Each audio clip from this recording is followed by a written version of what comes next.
Hello and buenas tardes. Welcome back. It is time for another episode of Eddie G's Comic Culture. Yes, indeedy. Thank y'all for tuning in, ladies and gentlemen. Once again, if you see me on the screen, you already know it's time for another episode of Eddie G's Comic Culture.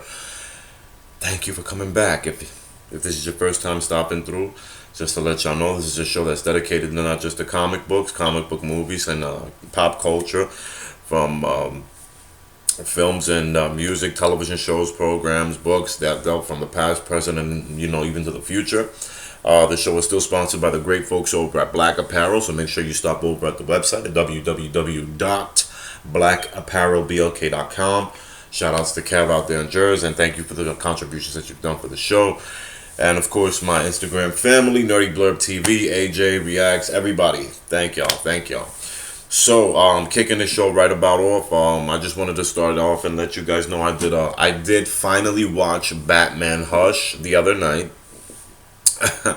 Yes, one of my favorite graphic novels of all time. That is finally, it was evidently on its way happening regardless, but they finally released, and I've been meaning to watch it for quite some time. It's been out for a lot longer than I had anticipated. I guess the release date slipped my mind. So I finally caught it, and I have to say I was a little pleasantly surprised. I did see some reviews, unfortunately, prior to that. Nothing spoilerific, of course, but I've had some. I've had I've had the advantage of actually seeing a few reviews in advance, and the ones that were good really had me optimistic about it.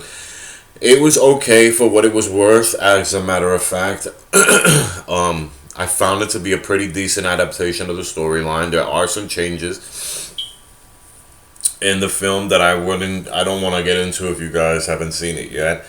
But if you've read the story, if you've read the graphic novel, then you already know, and you will definitely notice these changes upon watching the film. Some of it might make it or break it for some of you guys. I personally didn't find myself too distracted by it.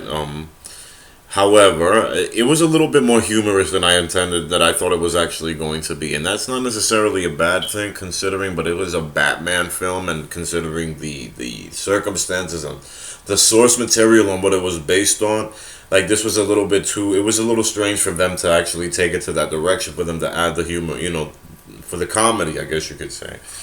And some of it was cool. It was a little forced in some situations where I didn't like it. I don't want to sound like a typical fanboy with the complaints like this, but unfortunately, it did kind of peg it down a little bit for me. However, the chemistry between Batman and Catwoman was, as expected, it was great. If it would have been shitty, I would have really flipped the top at that point. But it was actually pretty good. I'm not even gonna lie about it. The chemistry between Batman and Catwoman was great.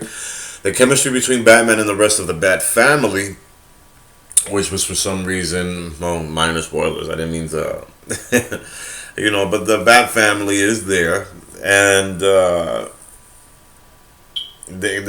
communication, the dialogue between them is actually pretty cool as well. It's a little too, and like I said, this is where the humor takes place a lot, and I didn't really like, what I'm saying, like, I didn't really catch, like I didn't see how it really helped with the film. I don't know, like, it threw the pacing a little bit off for me. I don't know. It wasn't bad though. Don't get me wrong. It's just not a bad movie. It's not a bad movie. It's just the changes with the comedic pacing that it did was a little too. It was a little offsetting for me. So for the most part, it was actually pretty good. I loved Superman's appearance. Was perfect. That was textbook from the textbook storyline. Actually, it just followed it pretty much followed that portion of the book verbatim. So that experience was pretty nice. And everything else was, the showdown, with the climatic showdown of Hush in the end. That one was pretty good too. Like I said before, it's a pretty solid film. It's not bad at all. It's not bad. It's just, like I said, it's a little strange to see some of the comedic take, like the humorous directions that they took in this film, the liberties that they took, the comedic liberties that they took in this film was a little bit too much. It was a little off-putting from the very beginning for me. So I don't know, but for all in all, I give the film a good solid 7.5. Yeah, 7.5 out of 10. So yes, Now, diving into another. I know this has been making some hella rounds as of recently, and I didn't really want to speak on it because I already spoke on it beforehand about Martin Scorsese. But apparently now Francis Ford Coppola has chimed in on the Marvel, on the Marvel Cinematic Universe, and slamming it down with whatever nonsense, so saying that he's calling them despicable now. At this point, looking at these two individuals, at first I was like, okay, Scorsese he had his little points to give here and there.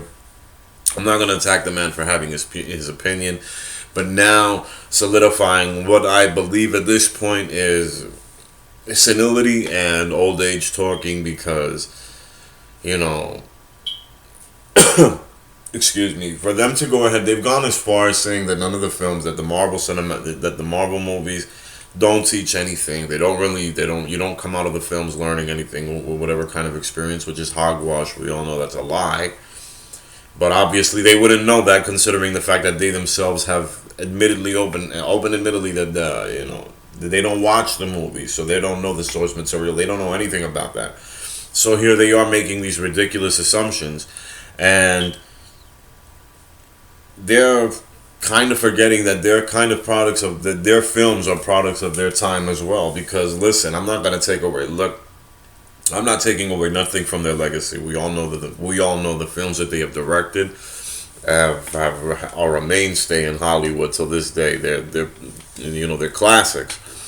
But in all honesty, like, you can't tell me how many more mob movies are we gonna be watching from these guys. You know what I'm saying? Like, they're getting upset at the fact that basically they're pumping out that people are flocking and paying money to see the same, for what they find, well, what they seem to call the same thing over and over again. But yet the irony in the shit that they're saying is a good portion of their work is about the same shit. How much more can you possibly depict mob lifestyle? You know what I'm saying? What would be the takeaway? What's the same takeaway that you could get from out of Goodfellas and Godfather and all the other ones? Well, what's the main takeaway? Don't fuck with the mafia. Don't double cross them, and don't take away their money. Don't cross their money either. So, if that's all of your movies, that's the majority of what your films are displaying, and not to mention, like I said, they're classic films. I'm not taking nothing away from that. But if you're too busy not seeing, but they're too busy not seeing the hypocrisy in their statements, it's just now it's just like, it's been a little bit too much for me. I think it's a little too much to say that all right, these guys are, they're of age, and right now it's a different timeline. It really is a different timeline. And unfortunately, not a lot of people are looking to pay anywhere from 10, 20, maybe even $30 to go to the theaters to watch a mob flick. So, with that being said, I hate to check them off, but yeah, they are on that level of, I guess they're just, grumpy old men at this point. So with that being said, I'm just going to close this episode out. But if you guys already know the deal, if you have any questions or comments, hit the comments section. Hit the subscribe button as well. Make sure you hit that notification to let you guys know when I'm dropping a new episode. If you have any questions, you want to disagree with me, if you agree with me, let me know. Holler at me in the comment section. I hope you guys are having a great week. Stay tuned. I'll be going off, and I'll be definitely redoing. My next review is more than likely going to be Batman versus Teenage Mutant Ninja Turtles. So guys, stay tuned for that. And enjoy your week, y'all. Peace and love.